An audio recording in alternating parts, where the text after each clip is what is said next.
এভাবে মুরগির মাংস রান্না করলে এর স্বাদ এতটাই পারফেক্ট হয়, বিশেষ করে ব্রয়লার মুরগি যারা খেতে চান না, নাক সিটকান, তারা এভাবে একবার রান্না করে দেখবেন, আপনি এই রান্নার ফ্যান হয়ে যাবেন। এমনকি আপনি প্রতিদিনই ব্রয়লার মুরগি খেতে চাবেন।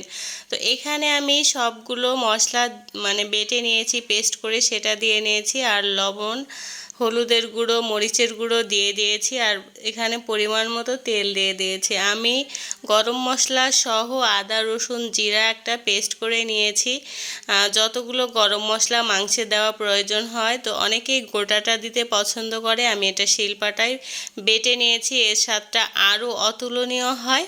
তো অবশ্যই আপনারা সবগুলো মশলা বেটে নেবেন। অনেক সময় গোটা মশলা মুখে পড়লে অনেকটা খারাপ লাগে, তো সবগুলো মশলাই আমি বেটে নিয়েছি। এরপর আমি এটা ম্যারিনেট করে নিয়েছি। এটা প্রায় 1 ঘন্টার মতো আমি রেখে দিব।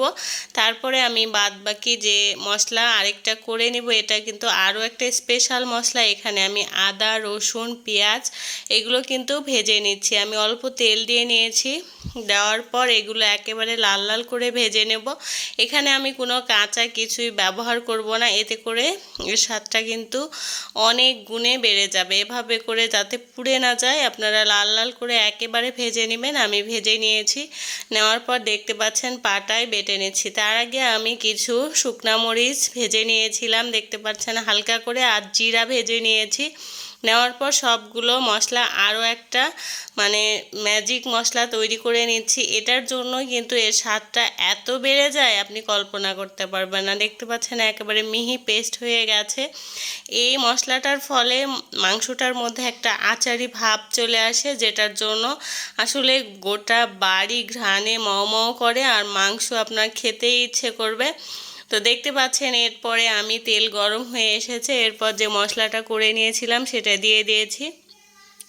পরবর্তীতে আর কোনো মশলা দিতে হবে না, তবে আমার মনে হচ্ছে হলুদের পরিমাণটা একটু কম হয়ে গিয়েছে। আমি কিন্তু সবগুলো মশলা দিয়েই ম্যারিনেট করে রেখে দিয়েছি, তেল লবণ সব কিছুই দিয়ে দিয়েছি। তারপরে যে মশলাটা তৈরি করে নিয়েছি সেটার মধ্যে তো সব কিছুই আছে, আর সব ভেজে দেওয়ার ফলে আচারি একটা ভাব চলে আসে।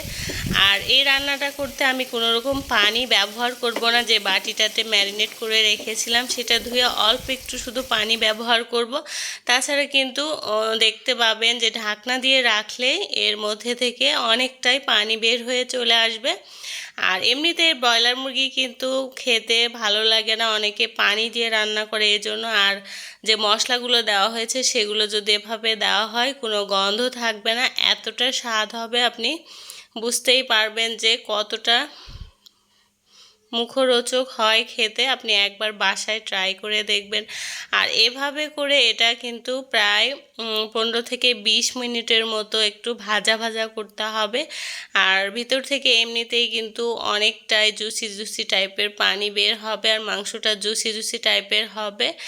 আর ঘ্রাণটা এতটা সুঘ্রাণ হয়েছিল, আমার বেবিরা তো একেবারে কড়াই থেকে তুলে তুলে খেতে লাগছিল।